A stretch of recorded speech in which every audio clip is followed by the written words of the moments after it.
Good morning, good afternoon, or good evening, wherever you are and whenever you are.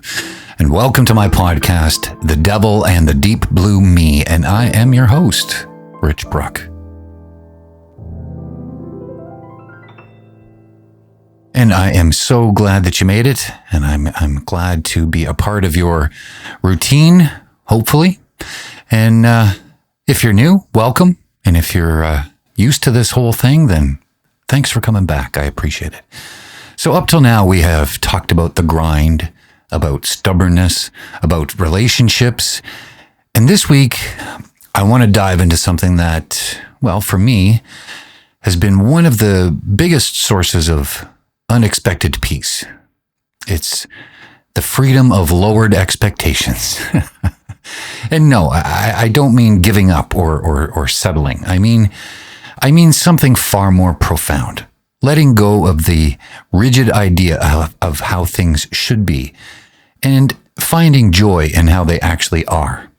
And if I could have, figured this out quite a few years ago, hey, I would probably look a lot younger than I actually am. But think about it. How much of our stress, our anxiety, our disappointment comes from things not going exactly as we planned or imagined?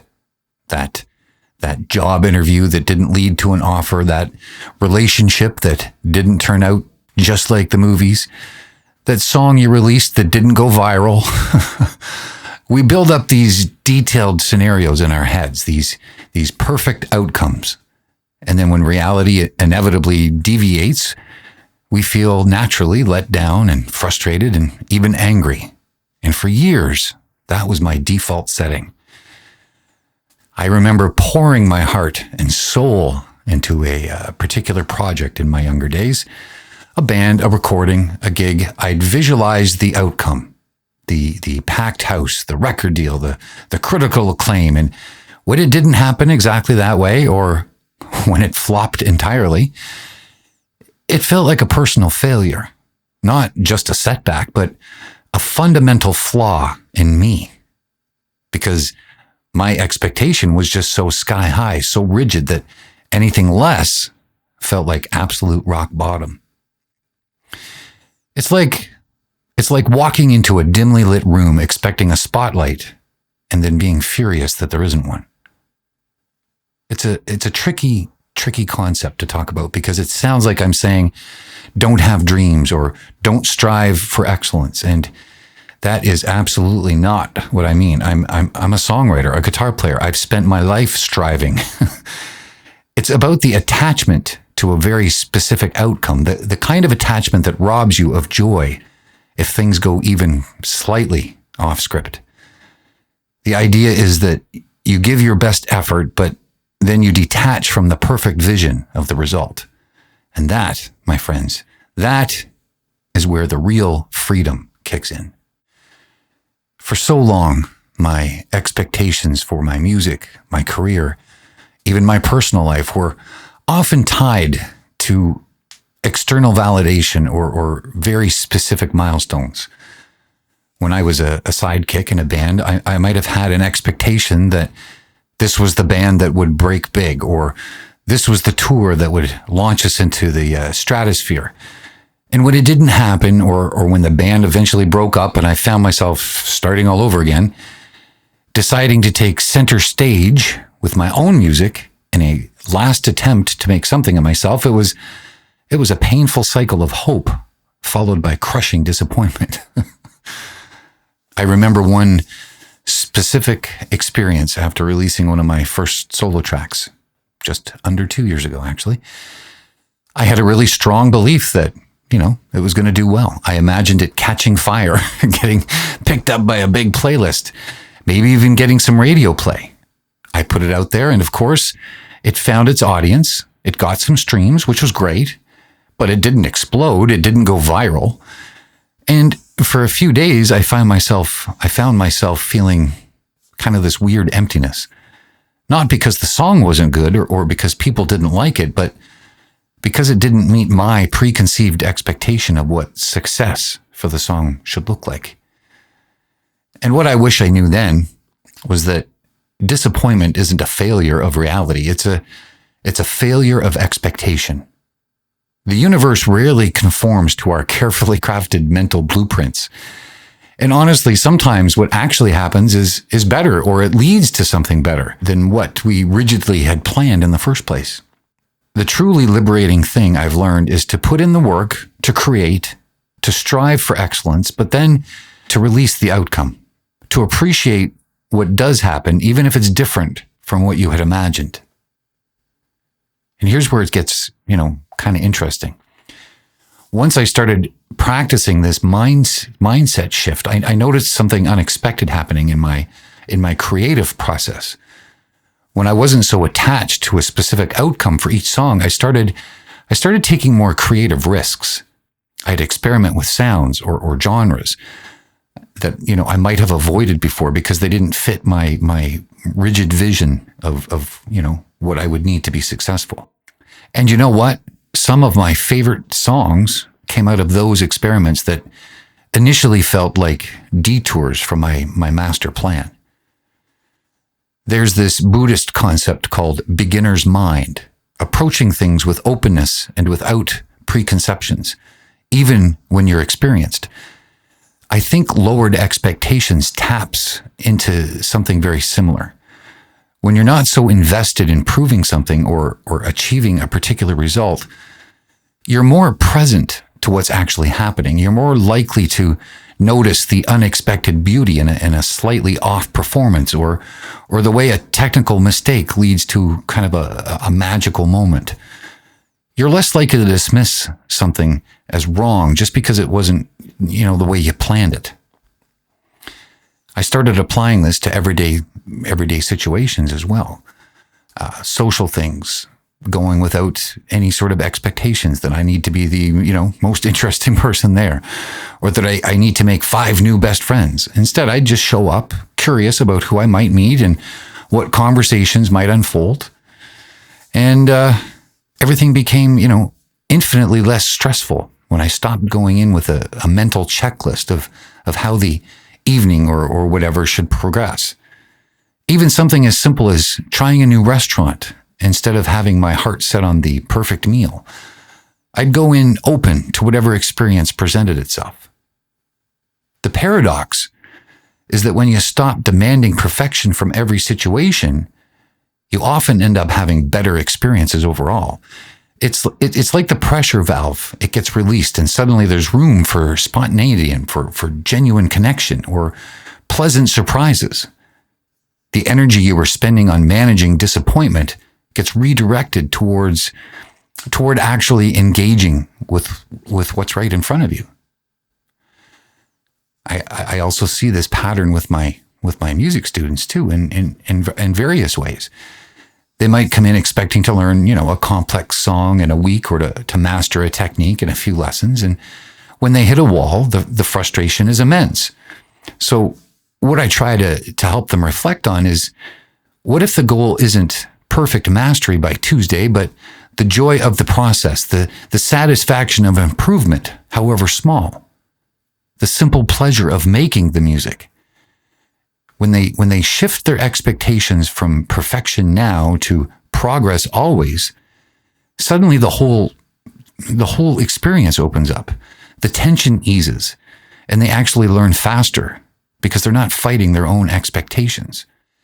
One student of mine was getting so frustrated with bar chords that she was ready to quit guitar altogether.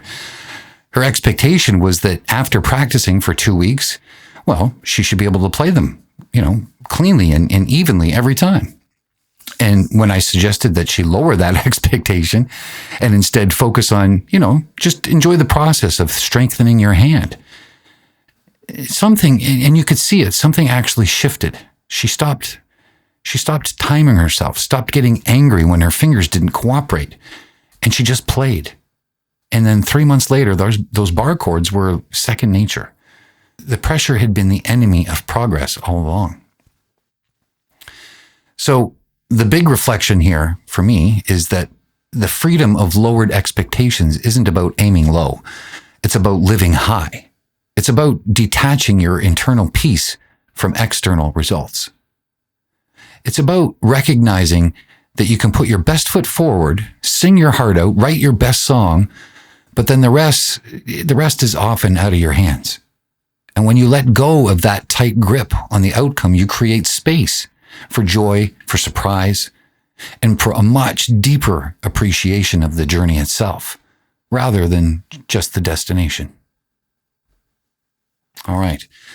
So now it's time for a little enrichment. Speaking of expecting one thing and getting another, here are some facts that might defy your expectations altogether. So here we go. Did you know that there are more stars in the universe than grains of sand on all the beaches on Earth? So talk about an expectation-shattering number when you can just think of a handful of sand. Octopuses have 3 hearts. So if you're ever feeling let down by just having one, remember, there's an 8-armed creature out there with triple the love or triple the disappointment, depending on the expectations. The world's quietest room is at Microsoft's headquarters in Washington, and you can actually hear your own blood flowing. Sounds like a place where your internal expectations for silence would certainly be met. And then some. Perhaps even surprisingly so. Interesting. And finally, carrots were originally purple. I've heard this one off and on my entire life, and it's just funny. The orange carrots that we know today were actually cultivated by Dutch growers in the 17th century.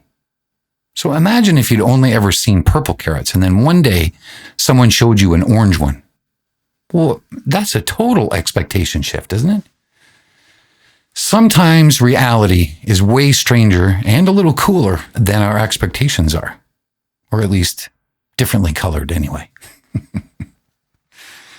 And finally, a little music check-in.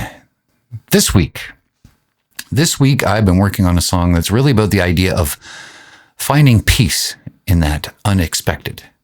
It's got a bit of a wandering, almost contemplative feel in the verses. Still very, kind of rock and roll, but with a spaciousness to it.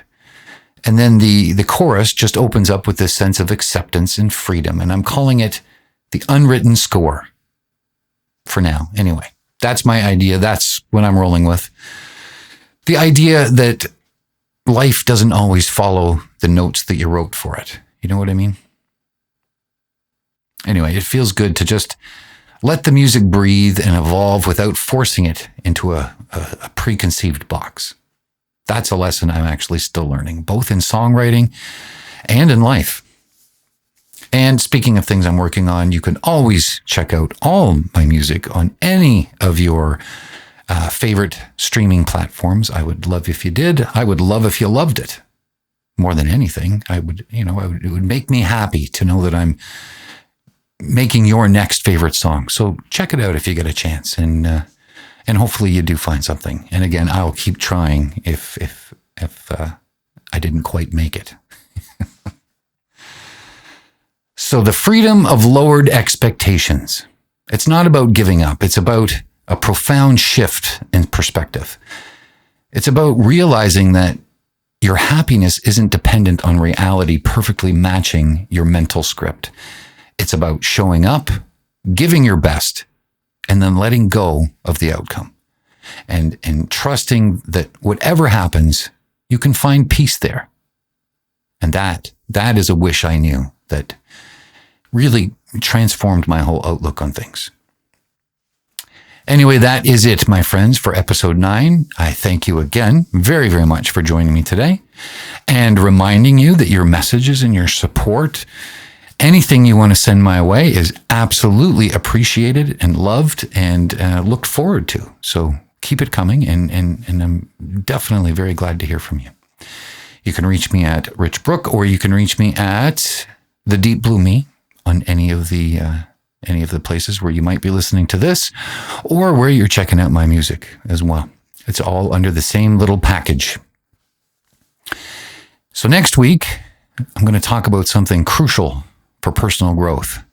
The gift of saying no again. Because some lessons just bear repeating, and boundaries are definitely one of them.